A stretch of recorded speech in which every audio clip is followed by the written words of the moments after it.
Remember the old saying about luck being where preparation meets opportunity? That allowed me to go basically travel the world for 3 years, interviewing enormous celebrities, everyone from like De Niro and The Rock to Lady Gaga and Taylor Swift. Matt Schichter is a UK-based filmmaker whose career began in radio, in humble beginnings. I used to drive 3 hours, barely paid for the gas, but that's like the first job. You got to do it. You take what you can. Like a lot of us, he made a mistake or two. I could see the light going on the desk, on the board, and Murray called him like, yeah, that's your one mulligan. Never, ever do that again. And when people around him needed it the most, he realised he'd fallen in love with radio. The city was flooding, and I just took calls. People just wanted to talk. But radio can be a heartbreaker. So that was my last job in radio, because I was like, I can't take this heartache anymore. So despite having so much left to offer, he decided to walk away. How can I take the skills that I used in radio and move to the next thing? May your best years be ahead of you. I'm Andy Marr, and this is Off Mic, Life After Radio.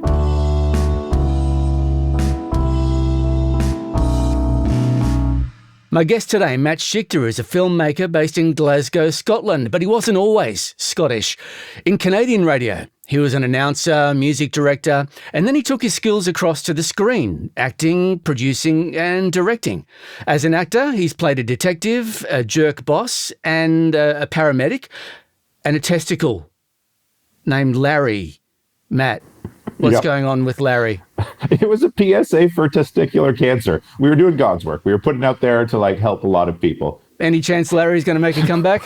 No pun intended. I really hope not. Now, Matt also produced the film Strangers in a Room, Mother of All Shows, and Mother, Father, Sister, Brother, Frank. And he's directed the documentary Write, Record, Tour about the songwriting process, and CFNY, The Spirit of Radio, which is about an iconic radio station in Toronto, CFNY. One of the world's first podcasters, Matt. He started in 2003 before the word podcast was invented. Matt and I also, I must declare an interest, worked together, and we were flatmates in Calgary many, many years ago, too many years to mention in polite company. It was a blast at Fuel 91. 90.3, come on, man. Got the frequency wrong. I'm wearing the shirt and everything. Oh, no way. Look at that. Yeah, nice. Radio station merch for the win. But let's get into your history. Okay. What brought you into the radio industry? Well, that's a good question. I think I took a year of university, I dropped out after 2 months. I went to college for radio and TV broadcasting. I started a radio show on that college station every Thursday night that then got aired on Friday nights as well, called the Backstage Pass, where I would just, any band that was coming to Toronto or Kitchener-Waterloo, where I was living at the time, and I was a fan of them, I would try and get an interview with them, and then we'd air it on Thursday night. We'd talk about some of the songs. We'd probably play about 20 minutes of music, 40 minutes of chat, whatever that was. And that would get uploaded online to the podcast thing, which we can talk about later if you want. But that was kind of it. I went to college for radio and TV. I started interviewing these bands. It became a show. That kind of got me my first job with Murray, our boss in Calgary, out in Detroit, where I used to drive 3 hours with 2 extra large Tim Horton coffee cups to get all the way to Windsor from Kitchener-Waterloo. So I'd be amped up to do my whatever it was, 20 hours of radio over the course of like 3 hours on a Friday afternoon. I'd do the Friday overnight, the Saturday overnight, the Sunday overnight, and drive back for $50, barely paid for the gas. But that's like the first job. You got to do it. You take what you can. Oh, yeah. And then Murray was like, come to Calgary. And then our story starts, Andy. Murray was our program director in Calgary at Fuel 90.3. You got the frequency right this time. Oh, I got, yeah, well, I was going to edit out the other one, but now you can't. No way, because I know a lot of those people are going to watch this, so that's fun. Hi. Yeah, great.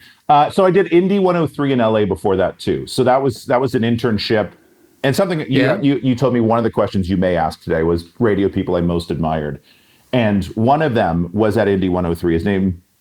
His name, you all know him, Dave Navarro, the guitar player from Jane's Addiction, ex-Jane's Addiction, I guess at this point, Chili Peppers guy too. Did a show on Saturday nights and was the greatest radio host I have ever heard in my entire life. Just like got it, understood it, knew music. So he was easily like able to talk about music in a way that most people just couldn't, because he was just so in it, and he was just fun to listen to. It was right after that Carmen Electra and Dave show that they had on MTV. So he was like, he knew how to play an audience, and it was just, I don't know, that was fantastic. But that was just an internship. I spent 4 months in LA. right after college. And so Fuel sadly didn't last forever. It's now a pop radio station because the way that the industry works. It's different here in Australia, but in Canada, I don't know whether it's still the same way, but like in Australia, we've got the ACMA, which is the Australian Communications and Media Authority. In Canada, you've got the CRTC, which is the Canadian Radio and Television Communications, something. Yeah. Yeah. That's that. But they can dictate the radio format, can't they? To a degree. They give you a license and you have to follow the rules for that license. And you can apply to switch your format if you want. And I believe you have to give a bunch of reasons. I don't know how they flipped in Calgary because I was on vacation that month and I came back and everything was changed the day I got back.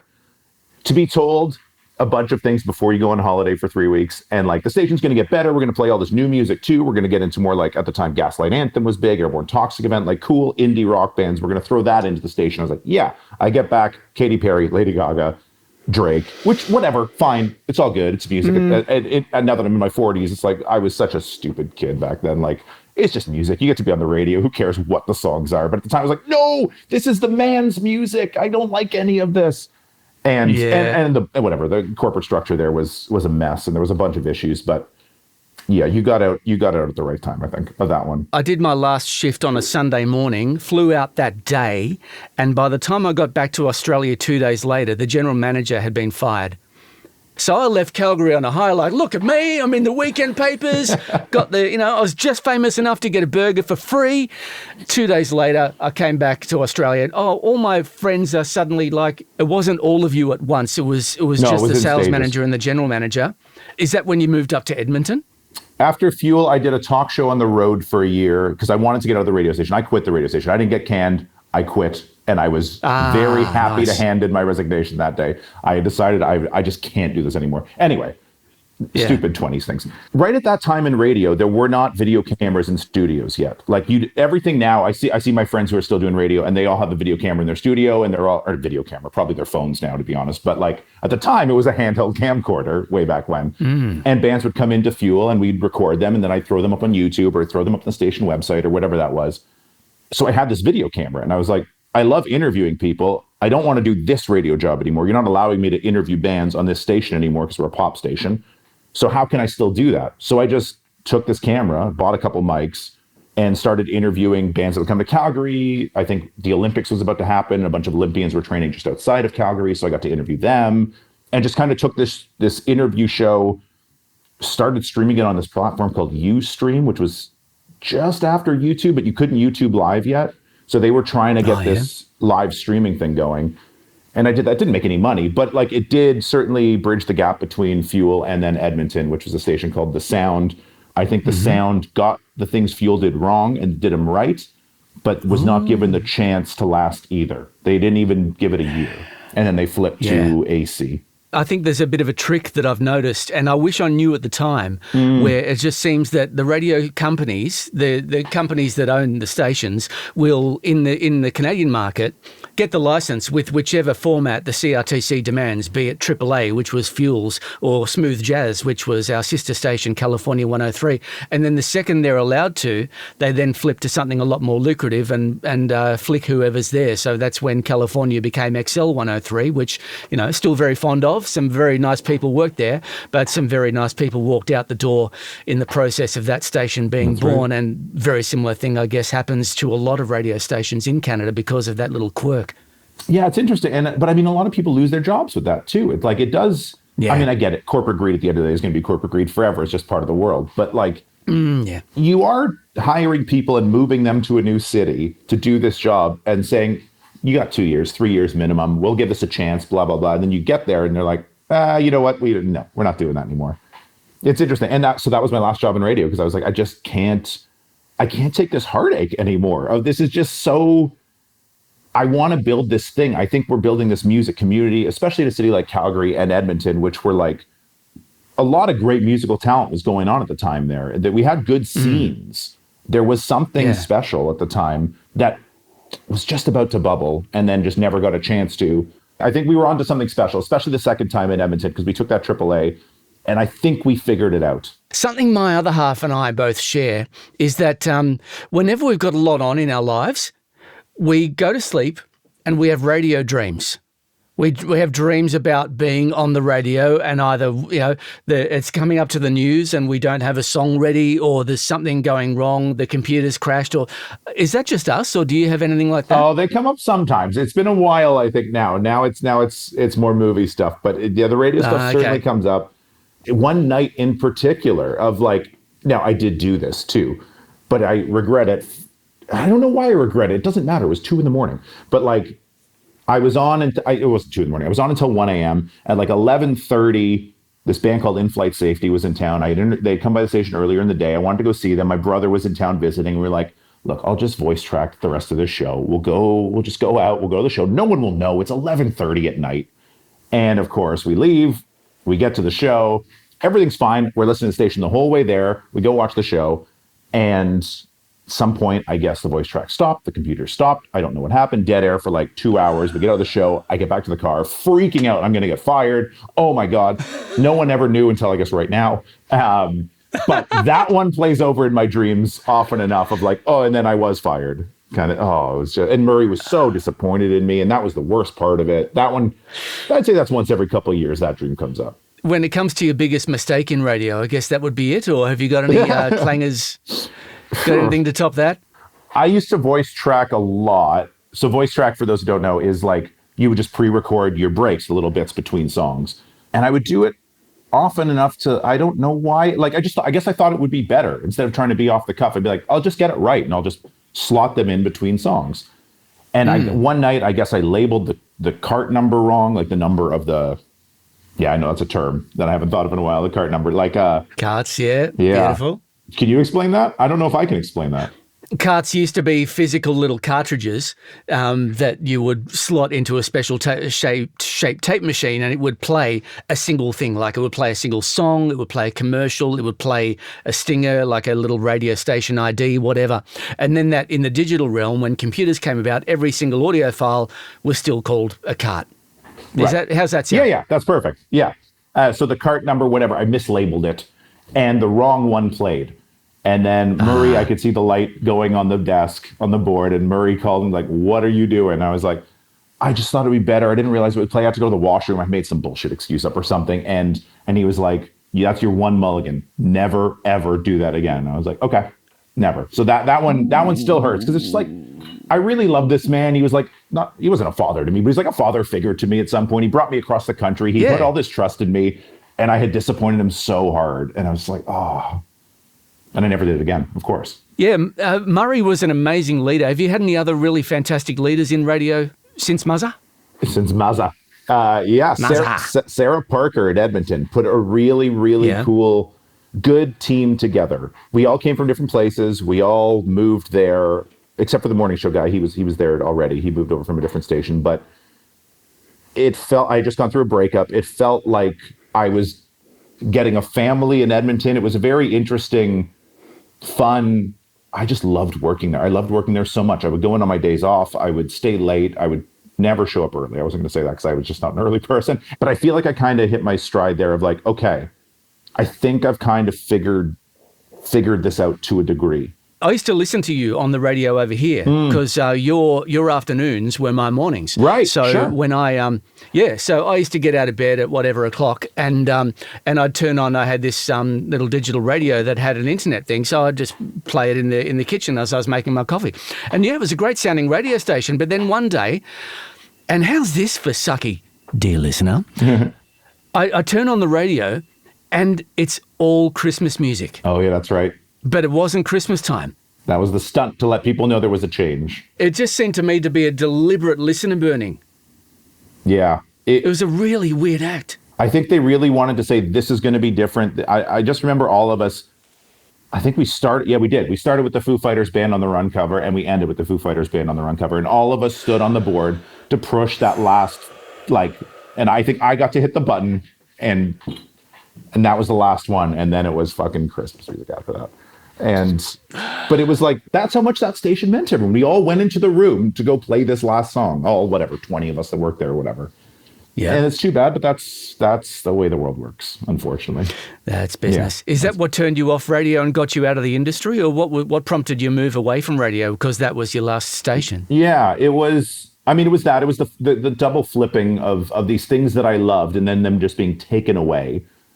And at that point too, I had realized, like, what else would I want to do in radio? Not that jobs were coming to me and like knocking down my door or anything, but it's also like, okay, I get bored of things pretty quickly. What could I pivot? What could be the next thing? How can I take the skills that I used in radio and move to the next thing? And the interviewing and the bringing the video camera in to record bands perform and do the interviews. I was like, okay, well, I really like doing that. How can I move that? And I started looking for jobs. And then Microsoft watched an interview I did with Angelique Kidjo, the African singer, at the Edmonton Folk Festival.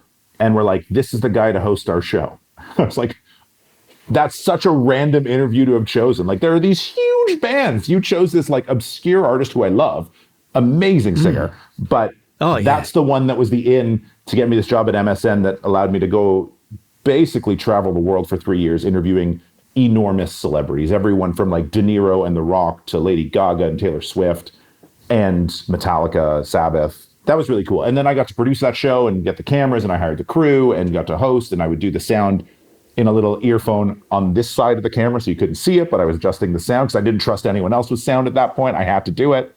And then that one thing led to another, and then radio just never happened again. From MSN, basically I moved to Los Angeles. At the time, I thought I was hot shit. I had just come from hosting this show, and I was like, okay, I want to start directing movies now. How can I do that? Well, you go to LA, you start meeting people, you hope to get meetings and eventually do stuff. So I was like, okay, I had saved up enough money from this show to go out there for a year, and let's just try my luck at this. And then a few months in, I was like, oh, it's hard to make friends in a city like this. Like, you got to drive everywhere. You don't know anyone. How can you make friends? Well, I could take like an improv class. A lot of people do improv classes. That was a thing at the time, especially. It was like becoming this thing that you kind of did. And so I took them at UCB and at Groundlings, and I took an acting class as well because I really liked the improv classes and started making friends. Took this acting class, fell in love with it. I had never acted. I had never done any high school plays or anything really like that, but it was like, why have I never done this? I don't want to do like an hour-long monologue, but like the waiter or the barista or the funny best friend that comes in and out, that I love. So then I don't know, that just started working. I started getting auditions. I got an agent and started doing commercials, and it never took off. I never went anywhere, but like I did make a living for 5 years just acting. And the cool thing now, looking back at it, is as a producer and director, I've been on so many other people's sets now and watched how they treat people, how directors direct, how cinematographers work. I got to kind of do my own little film school by being an actor and never leaving the set and just watching all these people work and being like, oh, it has taught me a lot to be able to do what I do now. Well, my goodness, Matt, will you look at the time? Will you look at the log? We haven't had an ad break for I don't know how many minutes now. How about you give us time, temperature, and a quick forward sell? What do you say? Okay. 11:18, it's Matt on Fuel 90.3. Hope you're enjoying the day. 12 degrees out there right now. Going down. Going to be cold one tonight because it's Calgary. Arctic Monkeys up next. Fuel 90.3. No. See, and this is why I used to voice track. Still to come with Matt Schichter, what he misses and doesn't miss about radio, and what skills he took with him from radio into his filmmaking career. Anything with editing comes back to radio, for sure. You've been busy. So Strangers in a Room is a bit of a psychological thriller. Would that be the way to describe that? Yeah. Andre Rahal, I would go into these auditions all the time, and he was the guy behind the camera directing the auditions. Anyway, he would always see me reading these producing books in the audition waiting room. And one day he just comes up to me with a script. He's like, I always see you reading these books. Do you want to like produce a movie I've written? It'd be super cheap. We can do this on my credit card or something. Like, we'll just need an apartment. And I was like, I'll read it. Sure. I've never done this. I've been wanting to do this. So we found money for it. Not a lot of money. It's an indie film, but it came out a couple months ago. It's doing pretty well. It's on Tubi in the States, Highball TV in Canada, hopefully somewhere in Australia. Yeah. So then mother of all shows and mother, father, sister, brother.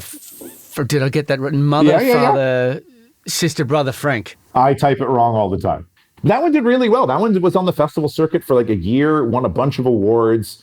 It might be the one I'm weirdly enough most proud of. Like, it's done really well. It's for what it is, for a small little indie film. Like it's it's traveled the world. So with all the work that you've done recently, is there anything that you've taken from radio, like something that you learned back in your radio days that still applies to what you're doing now? I don't know if this applies to the job or life, but something I think about very often, especially when I'm on business calls or in Zooms, is smile when you speak. Always try and add that little smile, right? When you're talking on the microphone, it comes across. So I remind myself of that one often enough. Yeah, but other than that, I mean, audio editing and like anything with editing comes back to radio for sure. Of like, what was that wheel that we used to spin? You know what I'm talking about? That Vox Pro. Vox Pro, thank you. Of just like, you can get through it so quick with the little wheel. And I wish I had one now for video and audio. And is there anything that you miss about your radio days? Yeah, I miss the people. I mean, it's interesting with film. You end up on set with people and it becomes a family for that month or two. But in prep, you're kind of alone, especially with my job of building. And there's a couple of people that you'll see the odd time for meetings and whatnot. But like 4 months of that, I'm working from home. I miss having music on all the time. I mean, I don't know if you remember this. No, you probably don't, because we would have opposite shifts all the time. I would do the nights that you didn't do and vice versa, and weekends and whatever. Yeah. But I would play guitar along to all those songs. I became quite a decent guitar player because I would play for 4 hours a night along to all of these songs every night. And I would just rock out by myself in the studio, crank the volume, play guitar as loud as I can. It's a soundproof room. You're not bothering anybody. I miss that the most. And even just local news stuff. Like one of my favorite nights that I remember on air that I have not thought about for years was the city was flooding. And I just took calls in between songs all night of like, what's it like on the highway right now? And people just wanted to talk because they were stuck in their cars, this huge rainstorm flood, and people just wanted to talk. And it was such a different, I'd never done a show like that before. It was just talk about the bands, talk about the music, talk about some world stuff, go to the next one. I didn't do much phone call stuff, but that night was all phone calls. And it was just, you would not be able to do that anymore in, I'll use Canadian references, I guess, in like, Medicine Hat. Medicine Hat. Oh, whoa. Look. Do you just say Medicine Hat as well? Yeah. You would be able to do that in Medicine Hat if all the programming is being beamed from Calgary. Like, it just, and I have a friend in radio in Calgary now, and her show is broadcast all over Western Canada. So which is great for her, fantastic. But you're not getting the local programming in all those little cities. Which is it really sucks for the people in Red Deer. Exactly. Nice. Is there anything you don't miss? Ooh, the low paychecks. Not that I'm making much more money now, but like it was never a good paying job. You did it because you loved it. Yeah. Yeah. So when was the last time you listened to the radio, Matt? Ooh.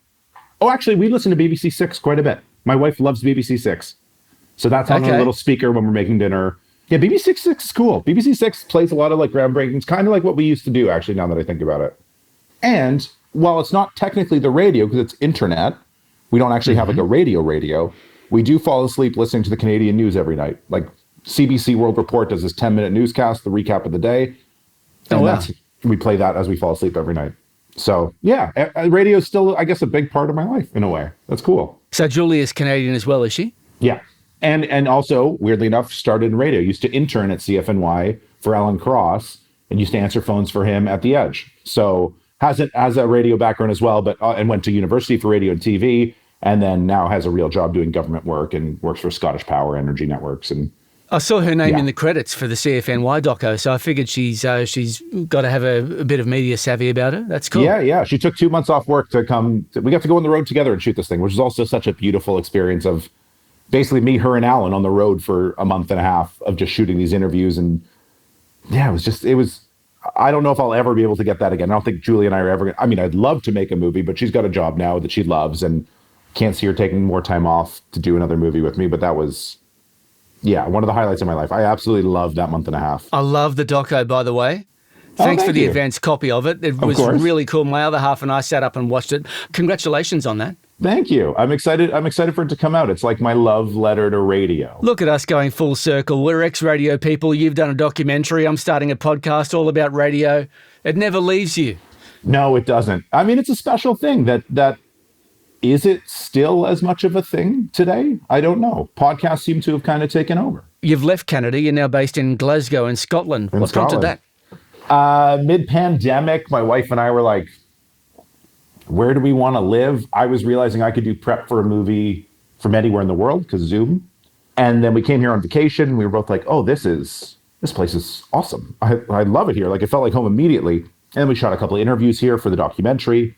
And I was like, okay, maybe this is the place. And then we both got jobs here starting last September. And we were like, that's the universe saying, just do it. Like, come on. Yeah. Both September, we're in. And it's been amazing. I love it here. You and I both fell in love with ex-radio people, man. How cool's that? Right? I mean, there's something to us. I don't know what it is. Radio people? Yeah. Or like, yeah. We're all looking for that feeling, I suppose, or wanted to play that feeling for people on the radio of, what is this? What is this song? Like, I love this. That's what I miss most about radio. Being able to give that feeling to somebody playing a new song, that's what I miss most. What better way to wrap this up? See? Matt, I my still man. got it. Oh, that was just a blast. Thanks so much for coming on the podcast, mate. Thanks for having me, man. That is Matt Schichter. If you got a laugh out of his stories about his on-air mistakes, by the way, then one of our other guests, Stephen Walter Gerard, has a great story about how a technical problem with a cart machine led to an on-air mistake for the ages. Cart machines used to skip. You're listening to the coverage of 2TM's. And I was just like, oh no. If there's something about people's transitions away from radio that I haven't been covering in this or other episodes, I'd love to know. Please drop me a comment in YouTube or your podcast app if the app allows that, or you can catch me on socials, Facebook, Instagram or Blue Sky. Just search out the podcast name Off Mic, Life After Radio. I'm Andy Marr. May your best years be ahead of you. Hey, if you liked what you... Hey, Off Mic, Life After Radio. May yours... Oh!